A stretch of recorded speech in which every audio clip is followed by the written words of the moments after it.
శ్రీ గురుభ్యో నమ. ఆధ్యాత్మికత అంటే ఏమిటి? ఆధ్యాత్మికత మానవాళికి అవసరమా?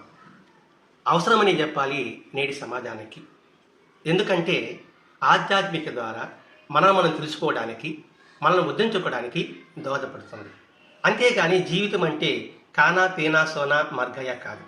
తిన్నామా, తాగామా, పడుకున్నామా, మరణించామా కాదు. జీవితంలో జరిగే సంఘటన పట్ల అవగాహనతో ఎరుక కలిగి ఉండి యుక్తాయుక్త విచక్షణ జ్ఞానంతో ప్రవర్తిస్తూ జీవించడమే నిజమైన ఆధ్యాత్మికత. ప్రార్థన, పూజ, అర్చన, అభిషేకాలకే పరిమితం కానిది. నిజమైన ఆధ్యాత్మికతలో మనకి సద్బుద్ధి, సత్కర్మాచరణ చేయాలనే అభిలాష కలుగుతుంది. తద్వారా ప్రేమ, సేవ మన జీవితంలో ఒక భాగం అవుతుంది. ప్రేమ అంటే త్యాగంతో కూడినది, ఏది ఆశించినది.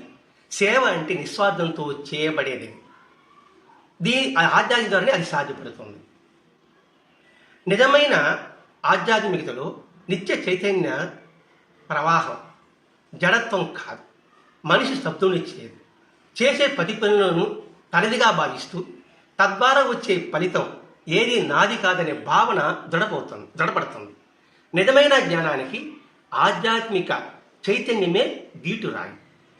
ఇది దానవత్వం నుంచి మనిషిని దానవత్వం నుంచి మానవత్వం వైపుకు, తద్వారా దైవత్వం వైపుకు తీసుకువెళుతుంది. ఆధ్యాత్మిక ఒక గొప్ప అద్భుతమైన జీవన శైలి.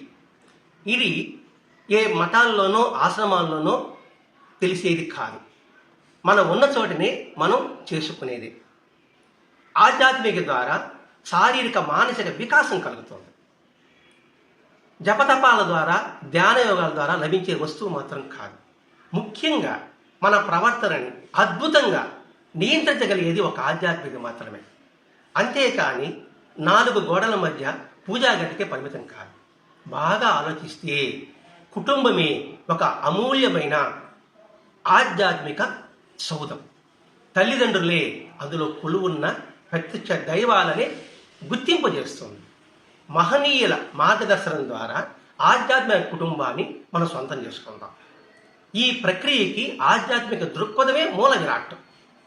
మనిషి సమగ్ర ప్రగతి సౌధానికి ఇదే తొలిమెట్టు. జీవితంలో మధురముల్ని ఆస్వాదించుకుంటున్నారా? అయితే మీ దృష్టిని ఆధ్యాత్మిక మళ్లించండి అన్నాడు స్వామి వివేకానంద. ఎందుకు ఆలస్యం?